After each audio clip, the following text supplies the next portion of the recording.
The Electoral College is something that's been pretty controversial, obviously, because it gives certain few states a lot more sway over the election than others, obviously, right? There's sort of a couple states that everybody's going after every election cycle. And now there's a poll from Gallup that says that 61% support abolishing the Electoral College.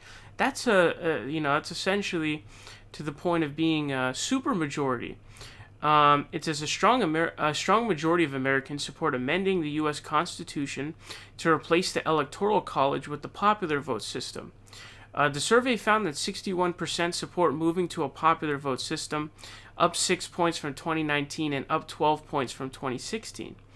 89% of Democrats and 68% of independents support replacing the Electoral College system, while only 23% of Republicans favor moving to a popular vote system. So obviously this comes on the heels of Hillary losing despite winning the popular vote, and also in 2000, Gore was cheated. He actually would have won the Electoral College as well, but the Supreme Court put a stop to the recounting of the ballots, and also there were a lot of ballots that were purposefully put in predominantly African American areas in Florida in 2000 that would purposefully get them to essentially end up soiling their ballots unintentionally. Pat Buchanan also, he came out, he was like, yeah, these butterfly ballots, a lot of people were actually voting for me when they weren't supposed to be doing that. So there was a lot of cheating going on in Florida. It was everywhere, essentially.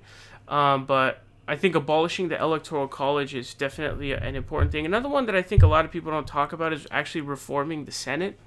I think that Senate reform is actually really important, because I think that the difference that we're at this point. Now, I'll give you that, maybe you don't want to have a system where it's fully like the House of Representatives, where it's based on population. But I think that at a point where a state like Wyoming, which has, something like 500,000 people or something like that, shouldn't have the same amount of senators as a state like California that has 30 million. I think that if the founding fathers were to see that, they'd be like, holy shit, that's insane. I don't think they ever could have seen that coming. But I think it's to an extent where it's just so insane that it has to be, altered. Now, if you want to say, you have the House of Representatives, which is fully Democratic, and then you have a system, a second house in the legislature that is somewhere, let's say, in the middle, you know what I mean? Like where it's more compromised, then I would understand that. I would be more inclined to support something like that. But this idea that a state with 500,000 should have the same amount of senators as a state like California, especially when, the Senate votes on judges, Supreme Court justices, it has so many delegated powers. And it's the more elite organization in the country because there's 435 members of the House. There's only 100 in the Senate. So if you're a senator, you're sort of one of the elite people in government and in America. So that's something we also need to talk about. And also another random thought that I had was, the fact that nobody votes on the vice president is actually pretty crazy. And so I guess back in the day, vice president used to be the second person, like the person who came second in voting. It's crazy that the person who's second in the line of succession, right? If the president is to die or is to be unfit to serve, the vice president takes over, and nobody casts a single vote for that person. And Kamala Harris, at the end of the day, I think is really the president of the United States right now, or will be, once the election is over. And her candidacy was so horrible that she actually had to drop out before the first election even happened. So I actually think it's pretty crazy that we have the second in line of succession. Nobody voted on them. The third in line of succession, Speaker of the House was not only voted in by her district or his district, but also had to be voted as Speaker by the representatives, Senate pro tem, you know what I mean? Obviously, they're voted in as pro tem by the Senate. So the point being, it's actually crazy that the second in line of succession is not voted on. That's pretty insane to me.